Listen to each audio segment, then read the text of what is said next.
विचार रखने जा रहे हैं वो उच्चतम न्यायालय के अधिवक्ता है माननीय दिलीप दुबे जी। आपको बहुत अच्छी जानकारी मिलेगी जिससे कि आपको आने वाले समय में उसका हर पल हर जगह लाभ मिलेगा। धन्यवाद। मंच पर विराजमान राष्ट्रीय स्वयंसेवक संघ के माननीय जिला संघ चालक मनीष सुबोध जी वर्मा, फर्रुखाबाद नगर के नगर कारवा मनी दिलीप जी, इस कार्यक्रम की अध्यक्षता कर रहे आचार्य मदन जी, इस संगठन के राष्ट्रीय अध्यक्ष कार्यकारी अध्यक्ष माननीय योगेंद्र वर्मा जी, प्रदेश उपाध्यक्ष माननीय अरुण चौधरी जी, राजेश कौशल जी, हमारे विषय में बहुत कुछ बोल गए ऐसे अपने संजीव दुबे जी, फर्रुखाबाद जनपद के आदरणीय और माननीय माननीय विपिन चंद्र अग्निहोत्री जी, और इस कार्यक्रम को आयोजन कर रहे और बड़ा भागीरथी प्रयास करने वाले ऐसे माननीय राजेश मिश्रा जी। हम लोग यहाँ इकट्ठे हुए हैं हिंदुओं के विराट सम्मेलन को लेकर, और हमारा विचार है कि हम हिंदुओं को इकट्ठा करके हिंदुस्तान को पुनः हिंदू राष्ट्र बनाएंगे, ऐसा विचार हमने सुना और ये चल भी रहा है। लेकिन क्या हमने कभी ध्यान दिया कि हमारे देश में षड्यंत्र कितने चल रहे हैं और कब से चल रहे हैं? मुझे लगता है कि जिन लोगों को ये समझ में आता है कि भारत सेकुलर है, उनको कुछ महत्वपूर्ण बातें जानने की आवश्यकता है। महत्वपूर्ण बातें क्या है? महत्वपूर्ण बातें ये हैं कि जिस समय संविधान बन रहा था उस समय भी ये चर्चा हुई थी कि ये कॉन्स्टिट्यूशन को सेकुलर बनाया जाए। ये चर्चा हुई कि क्या प्रियम्बल में सेकुलरिज्म शब्द जोड़ा जाए, लेकिन उस समय के जो यहां पर मेंबर थे उन सभी मेंबर्स में से लगभग सभी ने विरोध किया और कहा सेकुलर शब्द इसमें जोड़ने की आवश्यकता नहीं। हालांकि वो हमने देखा कि सन 1976 में वो शब्द जोड़ा गया और सेकुलरिज्म का एक अजीब सा बुखार हमारे दिमाग पर चढ़ गया। क्या सेकुलर है? क्या हिंदू सेकुलर नहीं है? हिंदू शब्द खुद में सेकुलर है, ये संविधान सभा में चर्चा होती है, इसलिए कहीं से लिखने की आवश्यकता नहीं।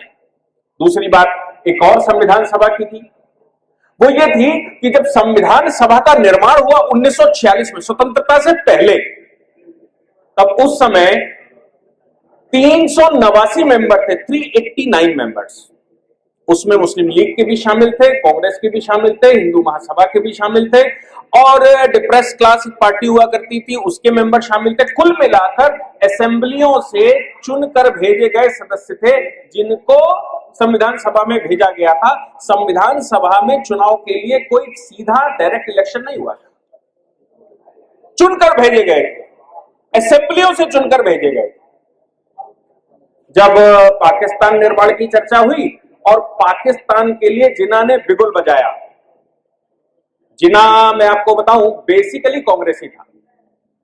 1929 और 30 की तरफ जिन्ना लौटकर मुस्लिम लीग का नेतृत्व करने आए। उससे पहले जिन्ना चुनाव लड़े हैं स्वराज पार्टी से। स्वराज पार्टी में जब कहता हूं तो स्वराज पार्टी का मतलब यह हो गया कि मोतीलाल नेहरू ने वो पार्टी बनाई थी कांग्रेस के अगेंस्ट में, और 1924 का चुनाव लड़ा था, विधानसभा का अपना अध्यक्ष भी चुनवाया था। उस पार्टी से जिन्ना ने चुनाव लड़ा था।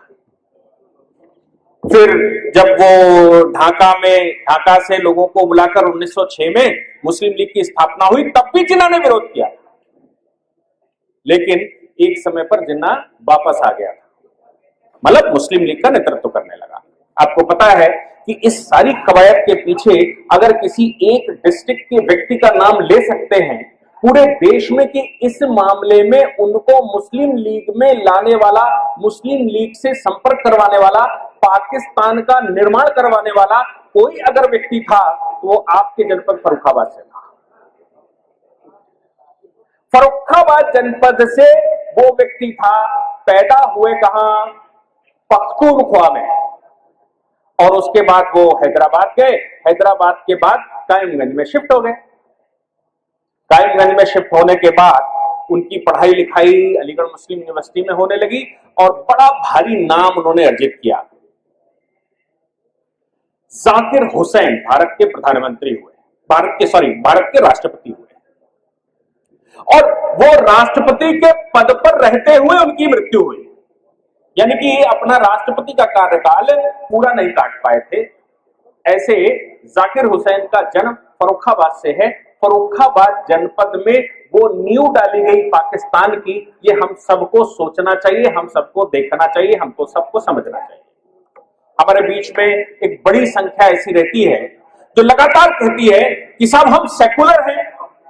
अब उनसे बात करो कि भैया क्यों, तो भारत क्यों सेकुलर है ये आपको पता है? भारत सेकुलर इसलिए है क्योंकि हिंदुओं ने संविधान बनाया। नहीं तो पाकिस्तान में भी तो शुरू में जिन्ना ने जब संविधान बनाने की बात की थी और जोगेंद्रनाथ मंडल को लेकर लॉ मिनिस्टर बनाया था, तो पाकिस्तान का संविधान भी सेकुलर बनने के लिए जिन्ना का स्टेटमेंट है। लेकिन वो एक छलावा था। हम यहां पर खड़े हुए हैं ये जानने के लिए कि वो एक छलावा था। उस छलावे को आज हम सबको समझने की आवश्यकता है। अगर हम उस छलावे को ना समझ पाए तो भारत इस समय फिर से 47 की परिस्थितियों से घिरा हुआ है और इस बार दुश्मन बाहर नहीं अंदर है और अंदर दुश्मन के साथ बाहर के लोग भी शामिल हैं। उसको समझने का प्रयास करते हैं। 1906 में मुस्लिम लीग की स्थापना हुई। जैसा मैंने कहा, वो मुस्लिम लीग की स्थापना आखिर हुई क्यों थी? कांग्रेस तो आंदोलन कर ही रही थी, कांग्रेस नेतृत्व कर रही थी, जैसी भी थी, अच्छी थी खराब थी, कांग्रेस नेतृत्व कर रही थी और कांग्रेस के नेतृत्व में सभी दल जितने भी थे वो सब उनके साथ खड़े थे, चाहे जैसे खड़े हो। तो फिर आखिर मुस्लिम लीग की स्थापना करने की आवश्यकता क्यों पड़ गई? मुस्लिम लीग की स्थापना करने की आवश्यकता इसलिए पड़ गई क्योंकि कांग्रेस हिंदू बाहुल्य हो चुका था, कांग्रेस हिंदुओं के नेतृत्व में आ चुकी थी।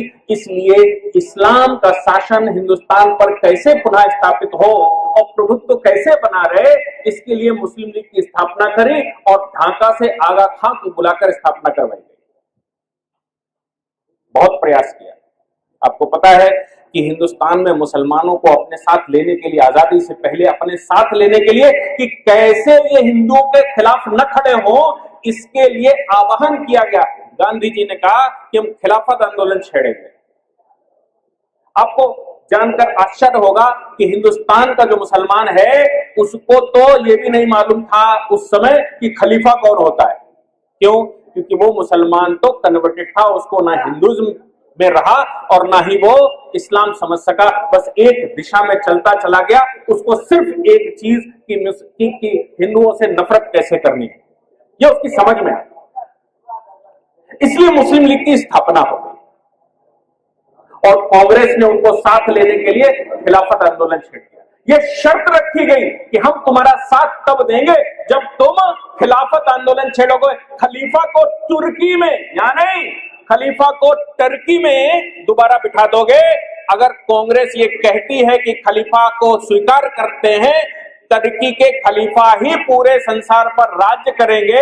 अगर टर्की के खलीफा मुसलमानों के खलीफा हैं तो आपके भी खलीफा हैं। इसलिए खलीफा को पुनः स्थापित करने के लिए अगर आप आंदोलन करते हैं तो हम आपके साथ हैं, नहीं तो हम आपके साथ हैं। आप सोच सकते हैं कि टर्की के खलीफा को एस्टैब्लिश करने के लिए भारत में कांग्रेस का नेतृत्व कर रहे गांधी जी ने आंदोलन छेड़ा खिलाफत का।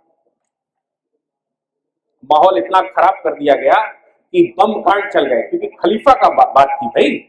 यह आजादी की बात नहीं थी, यह खलीफा की बात थी। चौरी चौरा कांड हुआ। उस समय कांग्रेस को निर्णय लेना पड़ा कि अगर मिलजुल कर ऐसे ही चलता रहा तो यह संभव है कि हिंदुस्तान में गृह युद्ध हो जाए। परिणाम यह निकला कि खिलाफत आंदोलन वापस हुआ और उसको असहयोग आंदोलन में परिवर्तित किया गया। अब मुस्लिम लीग तो अपना काम कर ही रही थी, आपने असहयोग आंदोलन में परिवर्तित कर दिया। मुस्लिम लीग तो मुझे नहीं लगता किसी आजादी के आंदोलन में भाग लेने वाली थी। जब उसने 1920 में यह शर्त रख दी तो मुस्लिम लीग ने, अब जब आपने आंदोलन वापस लिया और कहा खिलाफत आंदोलन नहीं चलेगा, खिलाफत की जगह असहयोग आंदोलन चलेगा। इसका परिणाम ये निकला कि मुस्लिम लीग फिर निकलकर बाहर चल गई और अब उसने कहना शुरू किया, हमें चाहिए पाकिस्तान, हमें एक देश चाहिए, हिंदुओं के साथ हम रह नहीं सकते। अब हमें एक देश चाहिए, हिंदुओं के साथ हम रह नहीं सकते, क्या मतलब है? और मजे की बात है कि इसकी स्ट्रैटेजी बन कहां से रही थी आखिर? उस जगह से उसका मेन किरदार कौन था? सन 1928 से लेकर सन 1948 तक स्वतंत्रता से पहले के वाइस चांसलर अलीगढ़ मुस्लिम यूनिवर्सिटी के जाकिर हुसैन हुआ करते थे। और हम सब जानते हैं कि अगर पाकिस्तान निर्माण की स्ट्रैटेजी कहीं बनी, जिन्ना तो मुखौटा था, अगर स्ट्रैटेजी कहीं बनी तो वो अलीगढ़ मुस्लिम यूनिवर्सिटी में बनी और उसके वाइस चांसलर फर्रुखाबाद के निवासी थे, फर्रुखाबाद के निवासी जाकिर हुसैन थे। अब दूसरी बात उनकी समझिए, इतनी बात तो चलो वो थे, आप नहीं ढूंढ पा रहे। पाकिस्तान मुस्लिम लीग का नेतृत्व हिंदुस्तान में उस समय कौन कर रहा था? जाकिर हुसैन के सगे भाई महमूद हुसैन। सगे भाई महमूद हुसैन उस समय मुस्लिम लीग का नेतृत्व कर रहे थे और मुस्लिम लीग के नेतृत्व करते समय जाकिर हुसैन साहब जो राष्ट्र के राष्ट्रपति बने, वो अपने भाई को इतना ना समझा पाए कि पाकिस्तान नहीं चाहिए। आप सोच सकते हैं कि 7 भाइयों में 5 पाकिस्तान चले गए हो और 2 भाई यहां पर रहे हो। क्या ऐसा संभव है कि घर के पारिवारिक परिवेश में वो षड्यंत्र ना चल रहा हो? उस षड्यंत्र के तहत तुम बनाओ पाकिस्तान, हम कब्जा करें हिंदुस्तान।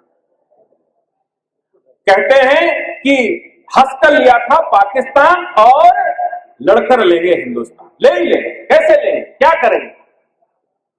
भाई आप एक बात मुझे बताइए कि पाकिस्तान का निर्माण जब हुआ तो हमने 10 लाख स्क्वायर किलोमीटर के लगभग भूमि उनको दे दी। 2 भाइयों का बंटवारा होता है, मैंने कहा 2 भाइयों में विद्वेष हो गया, बंटवारा हो गया, आधी भूमि, कुछ भूमि उनके पास चली गई, कुछ हमारे पास रही। मजे की बात यह है कि 13% हिंदुस्तान में मुसलमान था उस समय और लगभग 45 lakh square kilometre, 44 lakh square kilometre भूमि हमारे पास थी। आप मुझे बता दीजिए 13% कितना होता है 44 लाख का, 42 लाख का? 42 लाख का 13% अगर काउंट करेंगे तो लगभग 4.5 लाख किलोमीटर बनता है। जमीन दी हमने 10 लाख स्क्वायर किलोमीटर। 13% आबादी, अगर किसी व्यक्ति के 4 बच्चे हैं, 3 बच्चे एक साथ रहना चाहते हैं, एक अलग रहना चाहते हैं, तो 1/4 ही तो दोगे भाई। लेकिन आपने भूमि दी 10 लाख स्क्वायर किलोमीटर और भारत में रह गई 32 लाख स्क्वायर किलोमीटर, जबकि 13% आबादी थी। चलिए भाई आपने दे दी, हम बड़े भाई हैं और बड़े भाई होते हुए दान कर दिया। छोटा भाई था, हमारा ही बच्चा था, हमने सोचा हमारा बच्चा है, चलिए जाइए, जाओ भाई तुम अपने खुशी से रहो, ज्यादा ले जाओ, पैसे भी हमसे ले जाओ, हमारा खजाना भी ले जाओ, जाओ तुम खुश रहो। लेकिन वो खुश कैसे रहते? उनको तो भारत को दारुल इस्लाम बनाना था, क्योंकि जिन्ना ने सबसे पहले जो कंडीशन रखी माउंटबेटन के सामने, जिन्ना ने माउंटबेटन से कहा कि आपने मुसलमानों से हिंदुस्तान लिया था, मुसलमानों को वापस करके जाइए जिस समय आप जा रहे हो। अब मुसलमानों को वापस कैसे करें, क्योंकि मुस्लिम लीग इस स्थिति में नहीं है, 13% मुसलमान को कैसे वापस करें? और